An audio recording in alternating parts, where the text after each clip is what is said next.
Hello everyone, and welcome back to UCCA Edge. We are returning after a 4-month closure around the various events of Shanghai these past few months. I'm here with Ara Qiu, who's the head of exhibitions at UCCA Edge, and was the curator who worked on this amazing exhibition, Thomas Diemand, The Stutter of History. The exhibition is Thomas Diemand's first solo exhibition in China. It's organized with the Foundation for the Exhibition of Photography, and it's curated by Douglas Fogle. And maybe you just want to give some basic facts, like the number of works. Yeah, we will show like 70 works from Thomas Diemand's whole series of creations, and it will be divided into 4 series and covered all our 3 floors galleries. So we're here in the entrance of UCCA Edge, where we'll see the first of their actually 4 wallpaper works that appear throughout the exhibition as works in their own right, but also as backdrops for other works of Thomas Diemand. But this area here we especially love. This is a piece from 2014 called Hanami. These are cherry blossoms. The exhibition was originally supposed to open on April 2nd, and we thought it was a perfect kind of springtime thing. And since people no longer are able to really go to Tokyo and see the cherry blossoms, we thought they could come to UCCA Edge and see them. But actually now we're in the middle of July, and the cherry blossoms are still here, thankfully. So, and this piece was presented recently by Prada, who are a main sponsor of this exhibition. So you are still very welcome to come to join us to enjoy the Hanami here in July. Yeah. Great. Well, let's enter the exhibition. So the title of the exhibition is The Stutter of History. Do you want to tell us maybe why Douglas chose to call it that? I think the stutter is kind of a stop when you in the status of somewhere in between, and we will see like Thomas has chose different types of images from the history, and he created this banal kind of sceneries.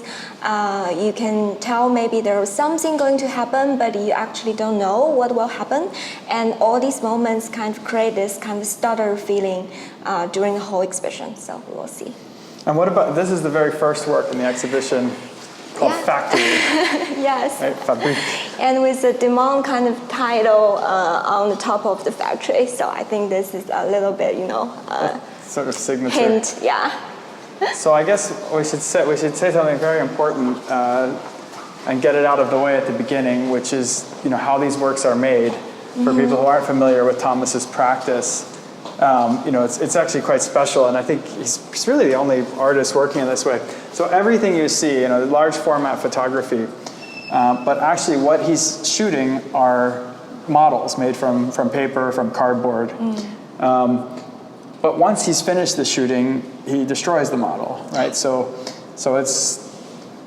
it makes for very interesting work, because it's kind of this very elaborate process, very intricate process, very time-consuming process to make something that then disappears, and there's no record other than the photograph, which, if you think about it, is kind of what photography does in general, right? It records things that often disappear. Yeah, and Thomas said he created kind of this doppelganger of the image from history. So as you can see, this is actually an image from his memory, his childhood kind of a diving board. But when you look closely at it, you will constantly thinking about different famous image in the German history. Yeah, and because Thomas born in 1964 in Germany, so he kind of still comes from the post-war generation in a way, maybe the very end of the post-war generation. So certainly a lot of his early works were still thinking about the traumas and tragedies of history in Germany in the 20th century.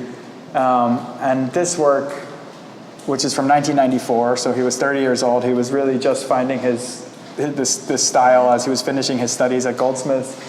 And if you are versed in German history and film, you might think of Leni Riefenstahl, The Triumph of the Will, the movie about the 1936 Olympics that Hitler staged in Berlin. And if we keep on going, the first 3 epic pieces actually also revolve this kind of history. So let's go.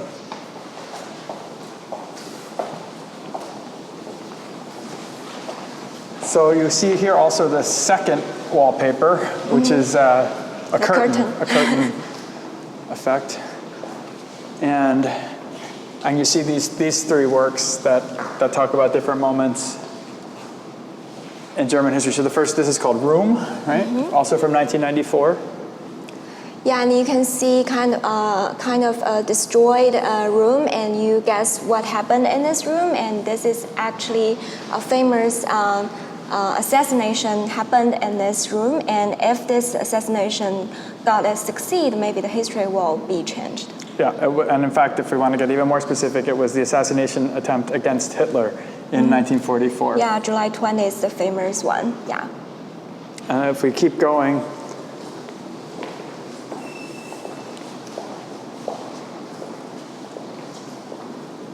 This piece, Archive, also from the 90s. Yeah.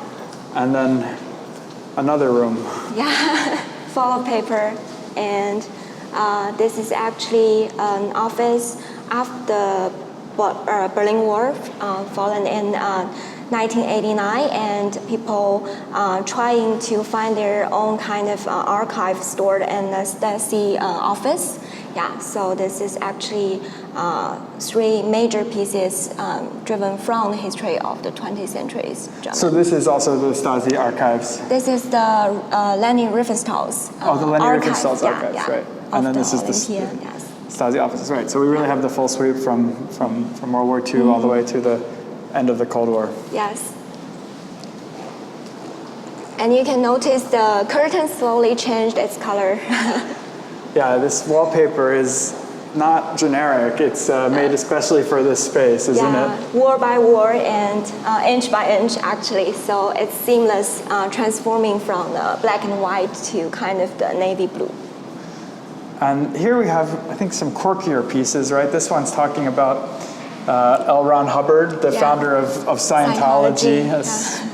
What you will, kind of religion, very big in California, which is where Thomas now lives. Yeah. And this is the room where Hubbard worked and made his the writings. didactic, the kind of Bible of the Scientology. Yeah. Maybe use that typewriter. And this one is the background from a really important quiz show that was popular in Germany. In the 50s, yes. And the real backdrop actually is black and white, and Thomas changed it into like kind of this rainbow color in this piece. Yeah. But we really start to see, I mean, this incredible sensitivity around color and texture.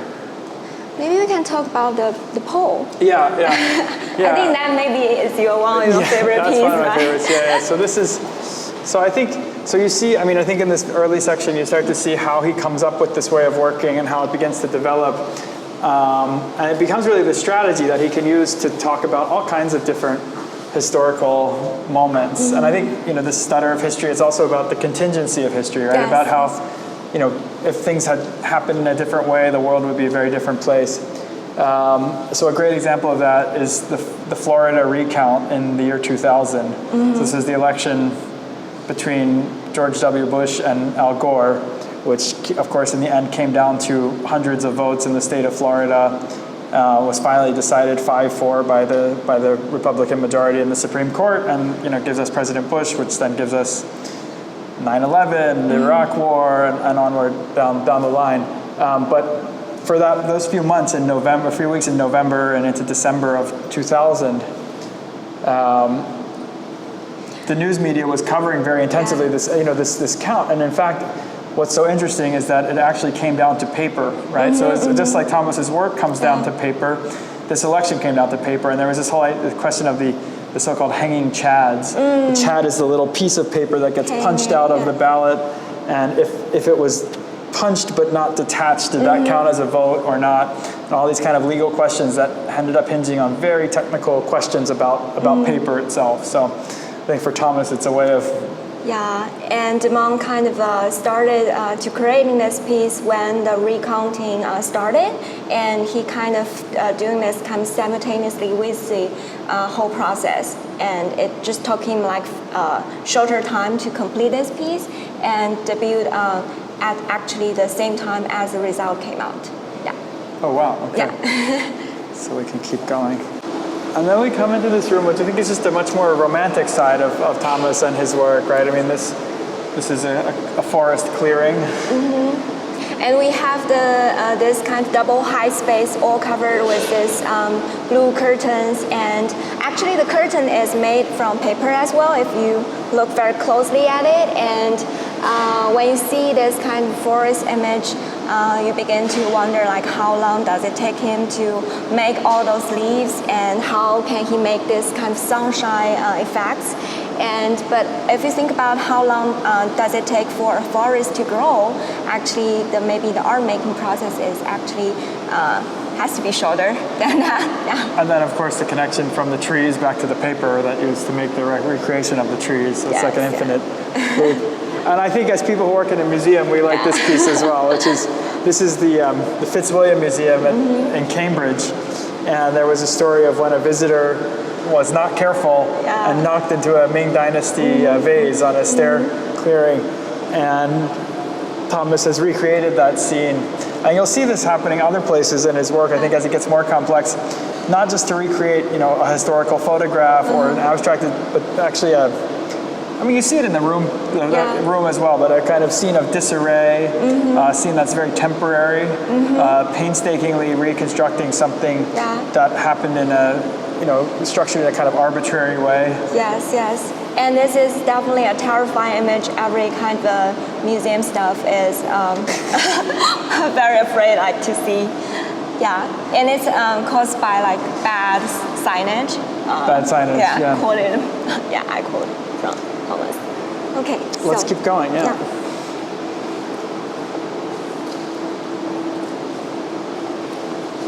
So we go now to the third floor, or the second floor of the exhibition, but the third floor of the building.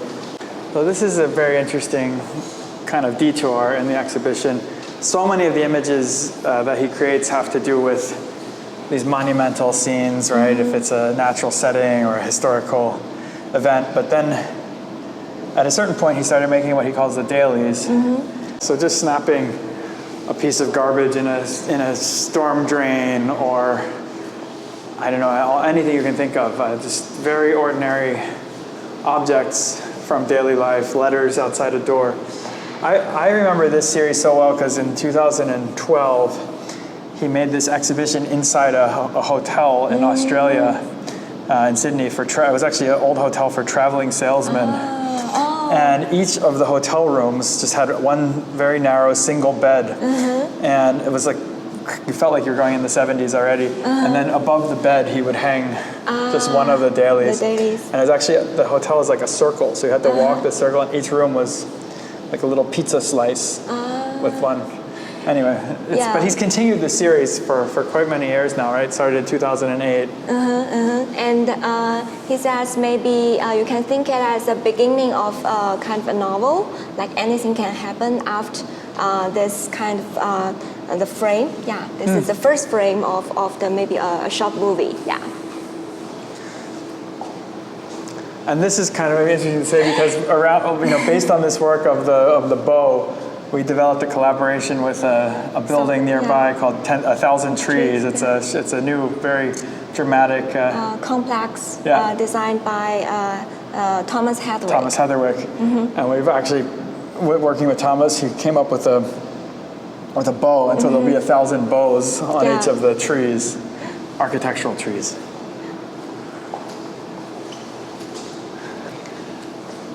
And I think this room, there's a lot of moments that he's actually talking about art and art history. This is, I think, really quite important. This is the Gurlitt stash, right? Yeah, from the Weinstein kind of institute, the vault, the police actually found 30 art pieces which were missing for like 20 years or something. Yeah, it's actually belongs to another family called Ruart, and hidden by the Weinstein family. Oh, by the Weinstein, okay.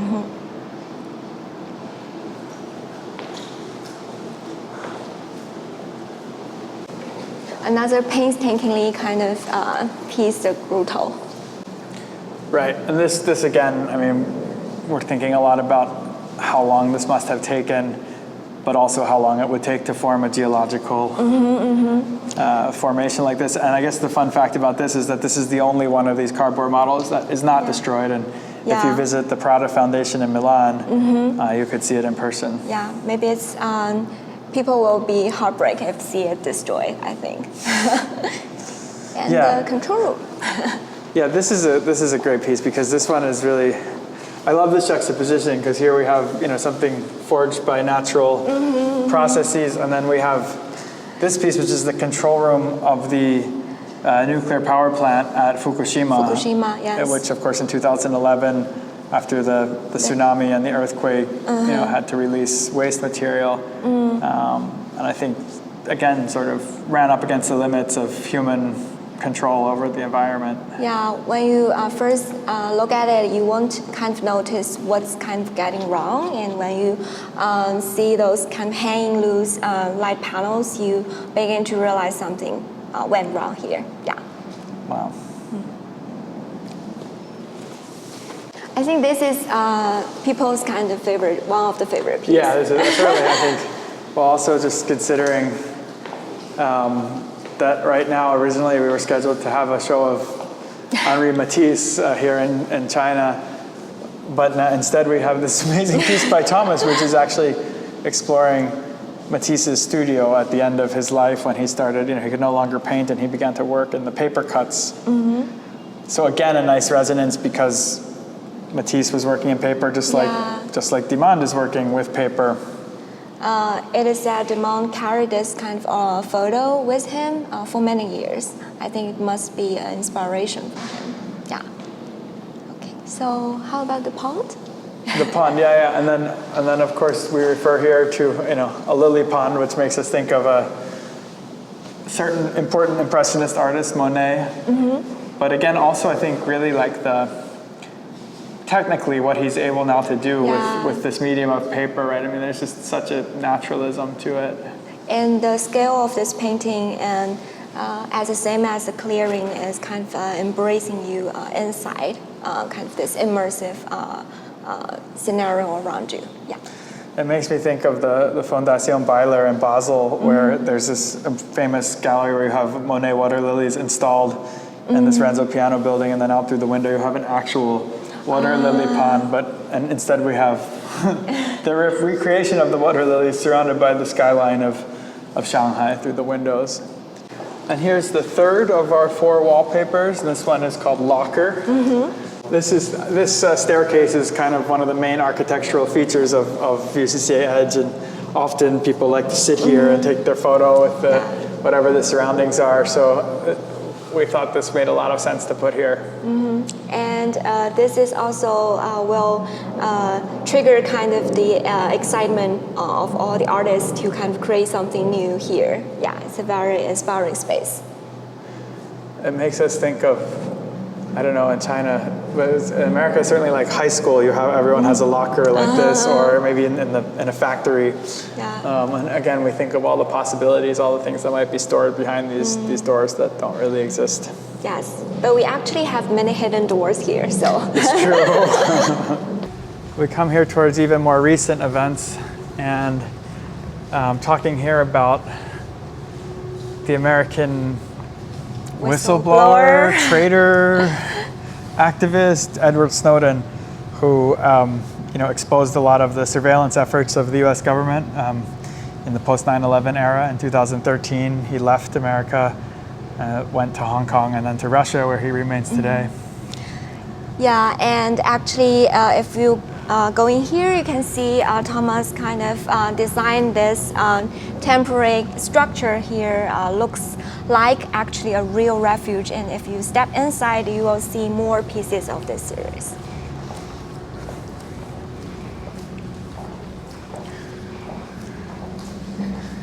And here he's recreating the hotel room where Snowden stayed on his arrival.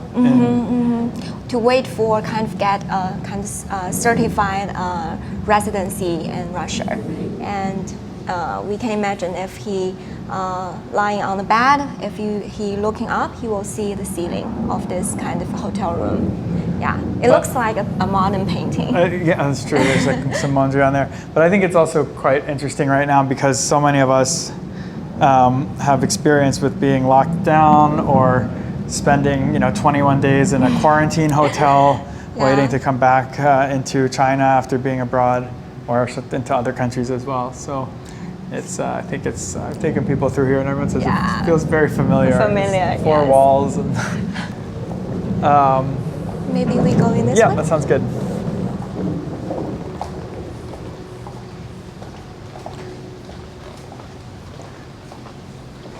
Yeah, so this is the top floor of UCCA Edge, and you can see the ceilings are a bit higher, and we have a lovely wraparound terrace with views on the city. This is a really, I think, poignant and tragic piece also at this moment. I mean, it's really not even so important what it's coming from. This could be at almost any time. I'm thinking of the images we started to see at the beginning of the Russian invasion of Ukraine, with huddled masses of people leaving through train stations, or just the kind of rubble and destruction that war creates really throughout our history. And Thomas is kind of give this message to us that when you look at an image of a disaster or war, you should be very careful what you are looking at. There is actually death and disaster and pain hidden from under this image, not only an image itself. Yeah, I mean, right, and we look carefully and we see things like a slipper hidden at the bottom right and all kinds of other details. Hopefully we can get rid of these images someday. Yeah. And then I think this is such a great section of the exhibition. So this is just like, as we're getting to the end and we have seen all the different things that Thomas can do with his method of creation, I think we're kind of going all the way back to basics in a way. So we have this wallpaper, which is just folded paper, right? It's extremely subtle. We just see some creases and some folds. And then this series, which is called Model Studies, involves him taking photographs of something other than his own models, and they're the models made by Asadin Alaya and also the Sana architect firm. Yeah.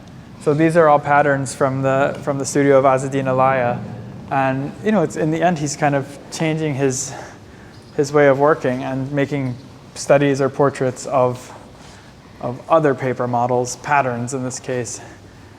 Yeah, I can see kind of the pencil traces on these papers, and to imagine how the designer kind of transformed this paper into a piece of dress or jacket.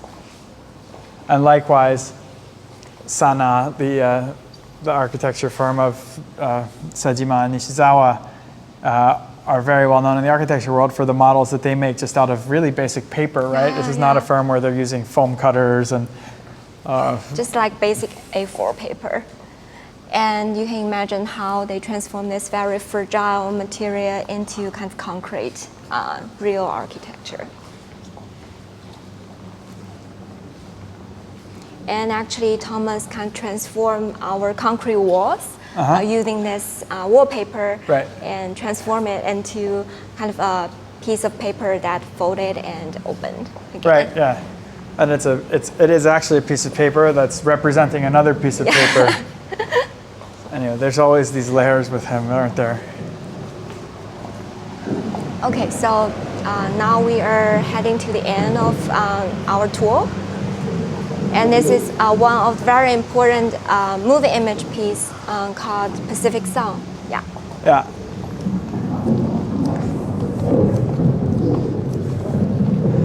So 2 minutes, and it's actually a reconstruction of a piece of a viral video, right, from New Zealand that took place upon a boat. Yeah, called Pacific Song, and this is a CCTV kind of video and showcasing when it hit by giant waves and everything's moving around, and Dimon kind of have a 12 people team to reconstructed everything and also the traces or the movement from those kind of CCTV footage.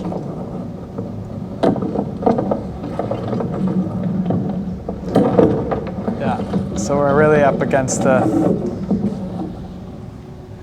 technical limits of like what this format can do, but it's also reminds me of the landing actually. You know, the kind of the feeling of the kind of bizarre and yeah.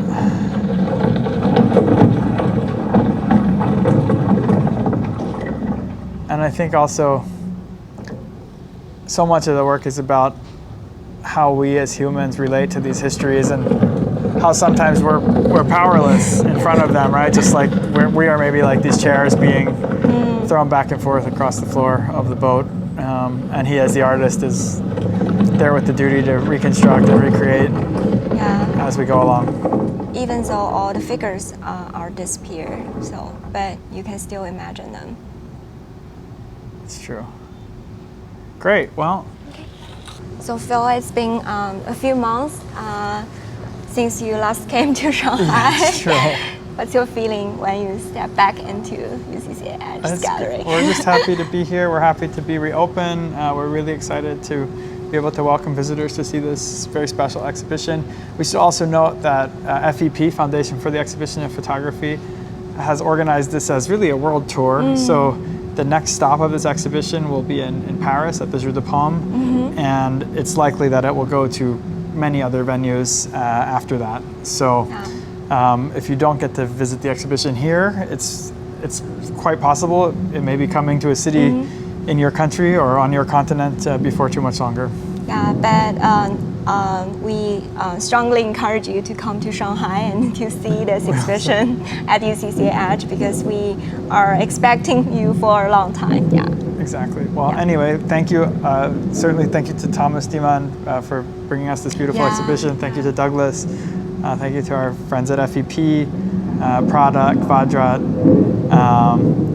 and everyone else who made this possible. Thank you all, and we look forward to your visit. Great. Bye.